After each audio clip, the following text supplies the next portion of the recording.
Eu anotei tanta coisa aqui e também uma coisa que eu gostaria que você comentasse aqui com a gente um pouco sobre Tote, que eu tenho ele gravado em mim, né? Que eu comecei a ler as histórias de Tote, falei, adoro isso, adoro toda essa história egípcia.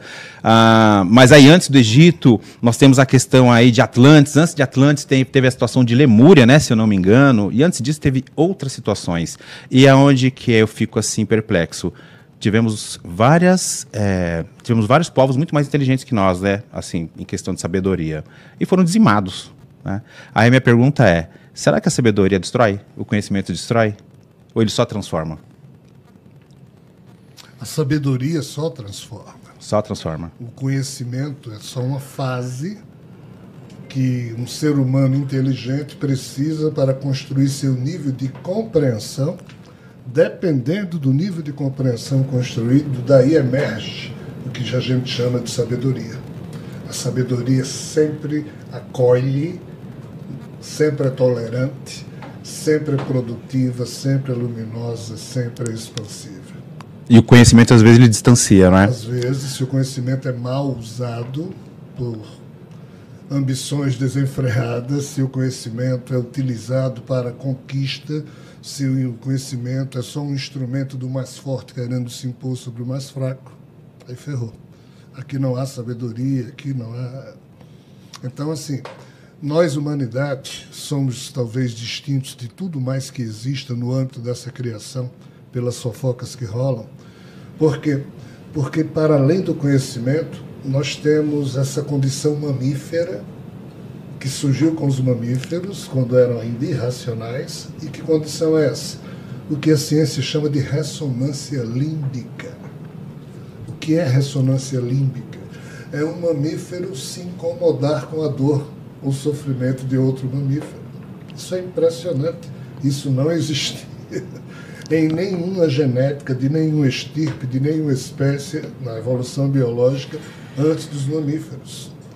E foi preciso que o cérebro límbico surgisse por sobre o cérebro reptiliano, porque o cérebro reptiliano não é nem um cérebro, é um cerebelo. Sim. Tem gânglios basais, blá, blá, blá, mas uma mãe reptiliana põe ovos, vai embora, se dali vai surgir alguém, ela não sabe, se algum dia ela cruzar com o filho no rio, um jacaré não reconhece.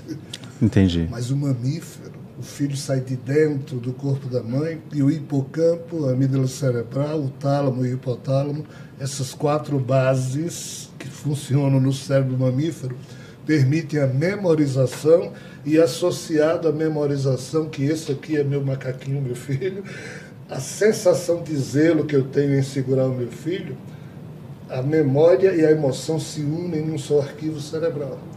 A partir daqui, essa ressonância límbica de fazer com que uma macaca se incomode com a dor de outra macaca, conduziu o nível de evolução que nós, mamíferos, porque nós somos mamíferos, sim, ainda que primata superior. Então, essa evolução nos trouxe um conhecimento, mas conhecimento todo mundo tem. O que é que diferencia o conhecimento da, entre aspas, vamos assim dizer, sabedoria? O tipo de inteligência que tem qualquer ser permite a comunicação. Mas um cachorro e um elefante, em se encontrando, um olha para o outro e vão estabelecer algum tipo de comunicação, sim, de conexão, sim, porque rola pela ressonância límbica dos mamíferos. Rola. Tem mamífero que adota outra espécie, às vezes, não é isso? Rola. Pode chamar isso de instinto, já? Instinto é, entre aspas, a forma como o psiquismo do animalzinho se comporta, certo, de acordo com o seu genoma. Mas qual é a diferença da comunicação para a linguística, para a linguagem? É que a linguagem vai, entre aspas, introduzir na evolução do pensamento ou do conhecimento símbolos com valor. E nós, humanos, é que temos essa condição de estabelecer medida para as nossas emoções. Um cachorrinho e uma cadela transam, sentem orgasmo. Um casal de humanos transam, 2 humanos transam, sentem orgasmo, mas um pode olhar para o outro e dizer eu lhe amo. Sim. Ou seja, transformar uma sensação num conteúdo racional sobre uma emoção que agora será um sentimento identificador de expressão pessoal. A sabedoria está aqui. Perfeito. É através do uso decente e honesto da nossa capacidade de expressar valores, sentimentos e hierarquizar emoções usando a palavra. E é transformar, né?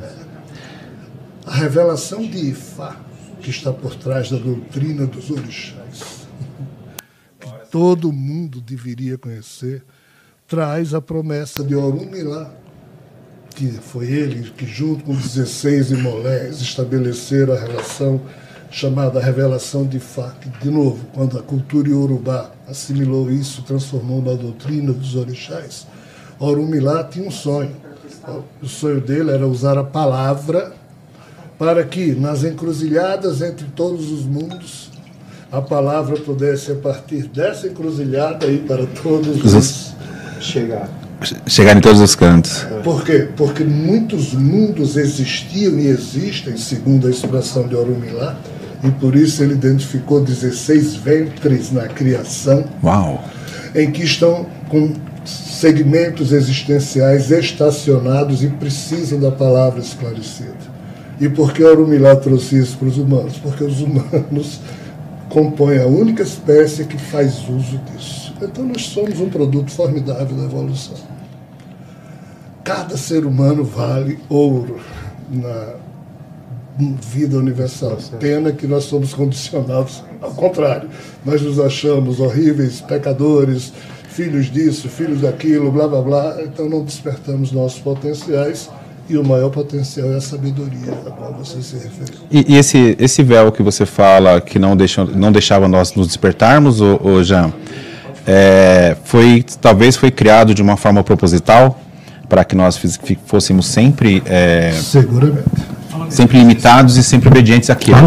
Seguramente. Um conjunto de fatos históricos que nos trouxeram até aqui, no sentido de meio que condicionar, meio que bloquear o despertar dos potenciais humanos, ele não pode ser considerado casual. Então, assim,